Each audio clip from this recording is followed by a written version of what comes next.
All right, for number 12 through 18, the directions say, solve for the indicated values, round to the nearest tenth if necessary. So 12 through 15 are going to be our chord theorems. So what I noticed on number 12 is that this chord is marked with 2 tick marks, so the whole thing is 12, meaning each individual piece is 6, and then each of those pieces is present here as well, meaning that this entire chord is also 12. So since those chords are congruent, we know that the distance to the center is going to be the same. So from here to here, x should be the same distance as here to here, the 5. So what is x? X is 5. That perpendicular distance to the center should be the same. Okay, so number 13, we know that this is 3, and we know that this piece is 3. Perpendicular distance to the chord is the same. So if this little piece in yellow is 8, that means that this piece in yellow is 8. So that entire chord is 16. So what is this entire chord going to be? If it is a congruent chord, that is also going to be 16. So this whole chord is going to be 8 and 8, which makes 16. Write that better. Okay. All right, number 14. Number 14 shows an angle that's 35 degrees, opening up to a chord that is marked with 1 congruence mark. The other angle, x plus 6, is opening up to that same chord marked with 1 tick mark. Those congruent chords are going to have congruent central angles. So I can take 35 and I can set it equal to x plus 6. So x plus 6 is equal to 35. So what is x? X is going to be equal to 29. Okay? All right.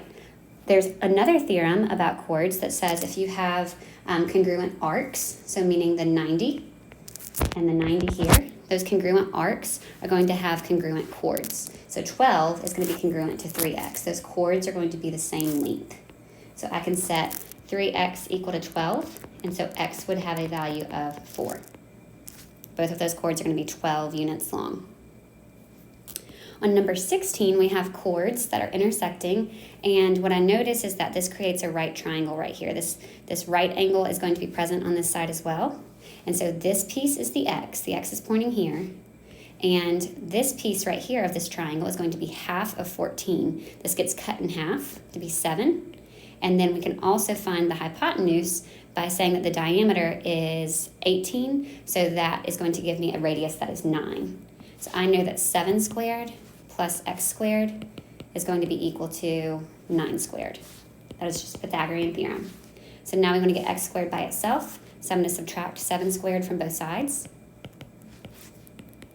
And so x squared is going to be equal to 7 squared, or 9 squared minus 7 squared, minus 49. It's going to give me 32. That's 81 minus 49, which is 32. And so that's what x squared is. So what is x going to be equal to? The inverse of squaring something is taking the square root. So what is the square root of 32? X is going to be about 5.7. It said to round to the nearest tenth, so that's going to be about 5.7. And that does make sense as an answer because it is, in fact, less than the hypotenuse. All right, similar problem on number 17. What's different, though, is that my radius is not in the spot it needs to be. So this is a radius as well. So I can swing this x radius to be right here. So here's my right triangle. I have the hypotenuse. I have the leg is 4.2. I have the hypotenuse is x. And then the 10, now this is a little bit of a tricky picture. I'll make sure it's a little bit more clear on the quiz. But the whole chord is 10. So if the whole chord is 10, that means that each piece is 5. So now I can use Pythagorean theorem. 5 squared plus 4.2 squared is going to be equal to x squared. 4.2 times 4.2 plus 25 is going to give me x squared is going to be equal to 42.64. That's what x squared is equal to. So what is x going to be equal to? X is going to be the square root of 42.62. What is the square root of 42.62? That is about 6.5. And that does make sense as an answer for the hypotenuse because that is more than 4.2 and then 5. Okay, let's look at number 18. Number 18, it already has the radius. The triangle is closed in, and here's my radius. So we're going to use our Pythagorean theorem again. One of the legs of the triangle is 8. The other leg is going to be what I'm about to find, which is going to be my green piece. So it doesn't have a variable there, so I'm going to put a y there. So to find y, it would be y squared plus 8 squared plus 15 squared. So y is going to be equal to y squared is going to equal to 15 squared minus 8 squared. It's going to give me 161. So what is y going to be equal to? It's going to be the square root of 161. So square root of 161 is about 12.7-ish. And so that is what half of this is. So to find this entire thing, so if that's about 12.7, to find the whole thing, which is x, I'm going to do that times 2. That's going to be about 25.4. About 25.4 for that entire chord. The entire chord is x. Clean that up so on my key you'll actually be able to see what that says. So the entire chord is what x squared was, which was what we were looking for. So from here to here. So we found the green, and then we had to double it to find what's in purple. All right, the next set of directions says solve for the indicated values and leave in terms of pi. I'm also going to add some directions that say round to the nearest tenth as well. We're going to put both answers. So solve for the indicated values. We want to find the circumference and the area. Circumference is 2 pi r. So what is my radius? My radius is 11 because my diameter is 22. And so 2 times pi times 11, that is going to give me in terms of pi, that is going to be 22 pi.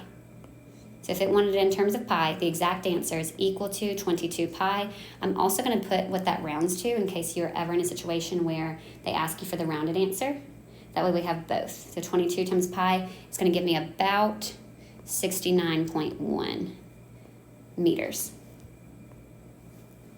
Okay, how do I find my area? Area is going to be equal to pi r squared. So that's going to be pi times 11 squared. That is going to give me exactly 121 pi. So that's my answer in terms of pi. That's exact.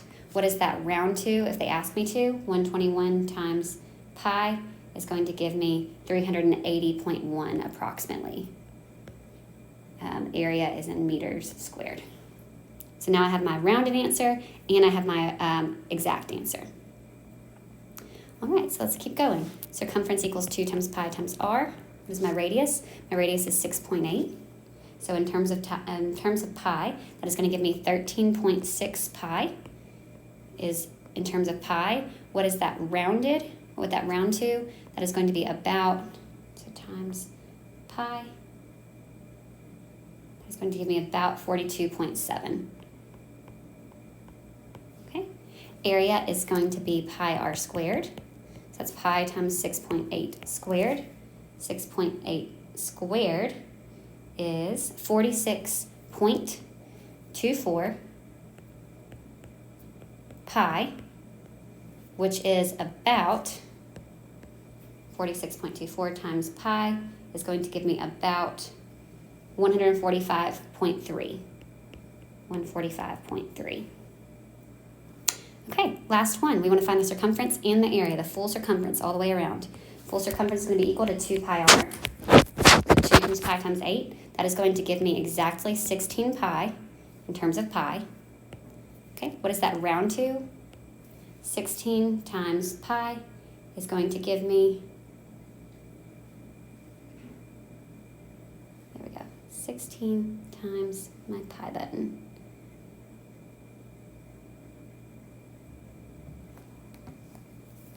Where did my pi button go, y'all? See, I do not like my phone calculator. 16 times pi. Okay, that's about 50.3. 50.3. Okay. What is my area going to be? Area is pi r squared. So it's going to be pi times 8 squared, which is exactly 64 pi. That's what it's equal to. So what is that approximately? 64 times pi is going to be equal to 201, or approximately, I should say, 201.1 km squared for my units. Okay, so that makes this 50.3 approximately km, so kilometers. And so that is going to be 321, and I will start a new video for the area of the sectors.